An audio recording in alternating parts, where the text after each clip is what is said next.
there's some very exciting things that are possible. If I may just say, like, what the public wants, I think, and actually I'm pretty confident that the public does want this, is Starfleet Academy. Or like, yeah, like how do we make Star Trek real? That'd be pretty amazing. I'd love that.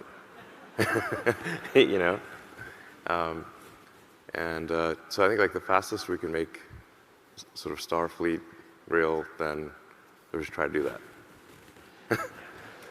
Well, so Elon, speaking for the United States Space Force, there already is a Starfleet Academy. It's the United States Air Force Academy in Colorado Springs, Colorado.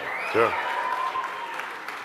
Yep, I've been there. I've given a talk, and the first launch of Falcon 1, we had a Falcon sat from the Air Force Academy. That rocket blew up, but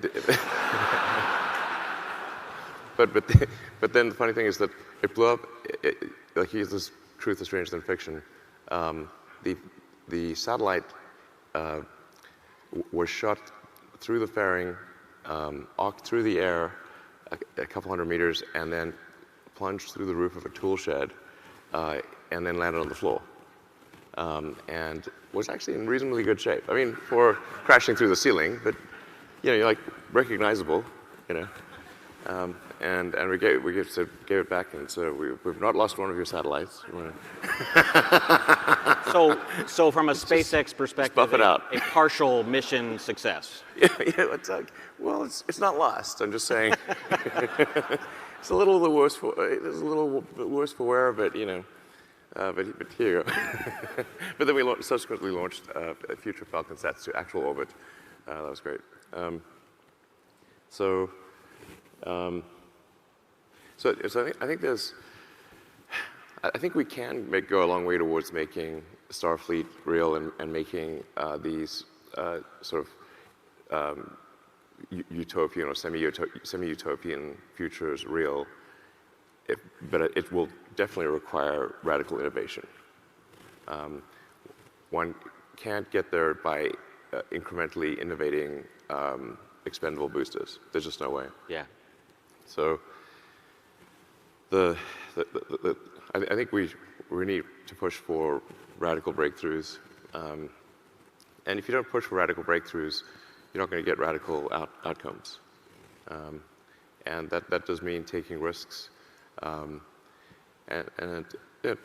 common sense that if you take a big risk, in order to have a big reward, there must be a big risk. Most of the time, you cannot find big reward for small risk. Those are rare. So you're going to have some proportionality with the risk and reward.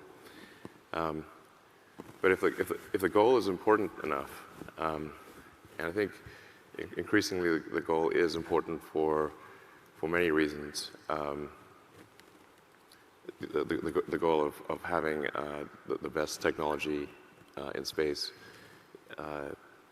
that is, I think, going to become increasingly important, and it'll be increasingly important for the United States to use what I think is its greatest attribute, which is invention and innovation, to create space technology that is the best in the world. And in fact, I think if the United States does not use breakthrough innovation, it will fall behind. Yeah. So I think this is not something that was a risk in times past, but I think is a risk now. Okay.